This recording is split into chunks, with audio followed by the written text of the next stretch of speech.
जंगल में इस साल इतनी भयंकर गर्मी पड़ी थी कि जानवरों का दम निकले जा रहा था।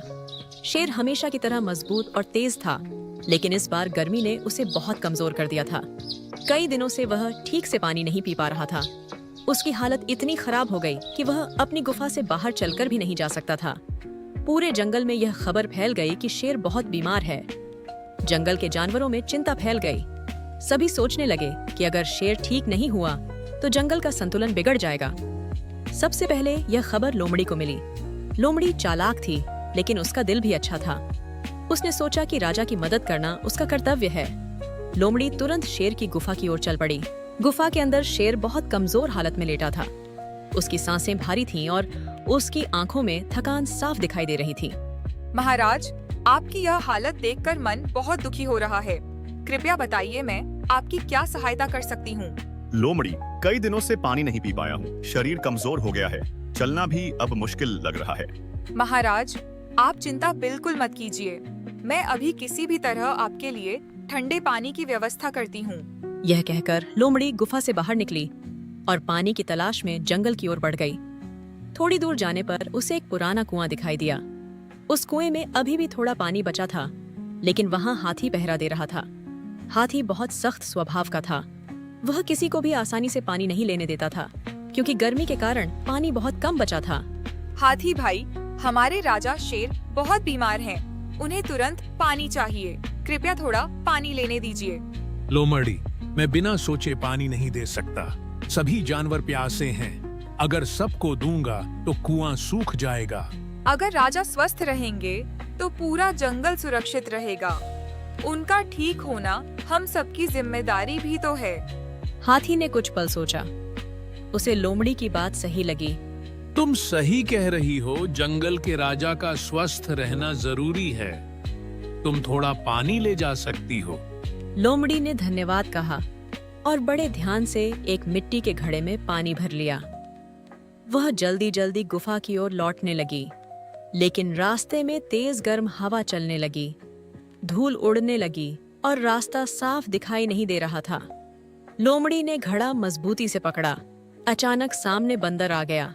वे पेड़ों से कूदते हुए नीचे आया और घड़े को देखकर शरारत करने लगा। बंदर हंसते हुए बोला, लोमड़ी बहन, इतना ठंडा पानी कहाँ ले जा रही हो? हमें भी थोड़ा पीने दो, बहुत प्यास लगी है।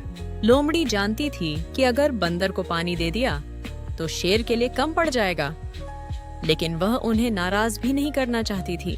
यह पानी बीमार शेर के लिए है। पहले उन्हें स्वस्थ होना जरूरी है, फिर हम सब मिलकर पानी ढूंढेंगे। अगर पानी राजा के लिए है तो हम रास्ता साफ करेंगे ताकि तुम जल्दी गुफा तक पहुंच सको। लोमड़ी खुश हो गई। लोमड़ी जल्दी से गुफा तक पहुंची और पानी शेर के सामने रख दिया। शेर ने धीरे धीरे पानी पिया। उसके चेहरे पर थोड़ी राहत दिखाई दी। लोमड़ी, तुमने बहुत बड़ा उपकार किया है।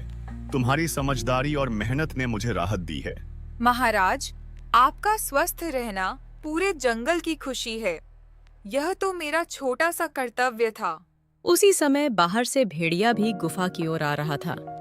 उसे भी शेर की बीमारी की खबर मिल चुकी थी। भेड़िया स्वभाव से तेज और साहसी था। उसने सोचा कि वह भी राजा की मदद करेगा। गुफा में पहुंचकर उसने शेर को कमजोर हालत में देखा। महाराज, आपको इस हाल में देखकर मन बेचैन हो गया। बताइए, मैं आपके लिए क्या कर सकता हूँ? भेड़िया, पानी की बहुत जरूरत है। शरीर साथ नहीं दे रहा, लेकिन लोमड़ी अभी कुछ पानी लाई है। भेड़िया ने लोमड़ी की ओर देखा और सिर हिलाया। एक घड़ा काफी नहीं होगा महाराज। मैं पहाड़ी झरने से साफ पानी लेकर आता हूँ। आप निश्चिंत रहिए। भेड़िया, पहाड़ी झरने तक का रास्ता कठिन है। वहाँ भालू पहरा देता है। सावधानी से जाना। राजा के लिए मुश्किल रास्ते भी आसान हो जाते हैं। मैं बिना पानी लिए वापस नहीं लौटूंगा। यह कहकर भेड़िया तेज कदमों से पहाड़ी रास्ते की ओर निकल पड़ा। गर्मी बढ़ती जा रही थी। जमीन तप रही थी, लेकिन भेड़िया रुका नहीं। उसे पता था कि राजा को उसकी जरूरत है। कुछ दूर चलने के बाद उसे पहाड़ी झरने की आवाज सुनाई देने लगी। ठंडे पानी की हल्की धारा अब भी बह रही थी। भेड़िया खुश हुआ, लेकिन जैसे ही वह पास पहुंचा, उसने देखा कि वहां भालू पहरा दे रहा था। भालू मजबूत और गुस्सैल स्वभाव का था। गर्मी के कारण वह भी पानी को लेकर बहुत सतर्क था। भेड़िया धीरे धीरे उसके पास गया। भालू भाई, हमारे राजा शेर बहुत बीमार हैं। उन्हें तुरंत साफ पानी चाहिए। कृपया मुझे थोड़ा पानी लेने दीजिए। भेड़िया, हर कोई यही कहता है, लेकिन पानी बहुत कम बचा है। मैं बिना कारण किसी को नहीं जाने दूंगा। अगर राजा स्वस्थ नहीं रहेंगे तो जंगल में डर और अव्यवस्था फैल जाएगी। उनका ठीक होना हम सबके लिए जरूरी है। भालू कुछ पल चुप रहा। उसे बात सही लगी, लेकिन उसने एक शर्त रखी। ठीक है, अगर तुम मेरे लिए रास्ते में गिरी लकड़ियां हटाने में मदद करोगे तो मैं पानी लेने दूंगा। राजा की सेवा के लिए मैं कोई भी काम करने को तैयार हूँ। चलिए अभी लकड़ियाँ हटाते हैं। दोनों मिलकर रास्ते की भारी लकड़ियां हटाने लगे। धूप तेज थी, पसीना बह रहा था, लेकिन भेड़िया बिना रुके काम करता रहा। कुछ देर बाद रास्ता साफ हो गया। तुमने सच्ची निष्ठा दिखाई है भेड़िया। अब तुम जितना जरूरी हो उतना पानी ले जा सकते हो। भेड़िया ने धन्यवाद दिया और बड़े ध्यान से एक मजबूत घड़े में ठंडा पानी भर लिया। अब वह जल्दी जल्दी गुफा की ओर लौटने लगा, लेकिन वापसी के रास्ते में एक नई मुश्किल उसका इंतजार कर रही थी। रास्ते के बीच में जंगली सुअरों का झुंड खड़ा था। वे मिट्टी में लौट रहे थे और रास्ता पूरी तरह बंद था। भेड़िया ने विनम्रता से कहा, भाइयों, कृपया थोड़ा रास्ता दे दीजिए। यह पानी बीमार शेर के लिए है। मुझे जल्दी पहुंचना है। हम भी इस गर्मी से परेशान हैं। हमें क्यों रास्ता छोड़ना चाहिए? पहले हमारी बात सुनो। भेड़िया रुका।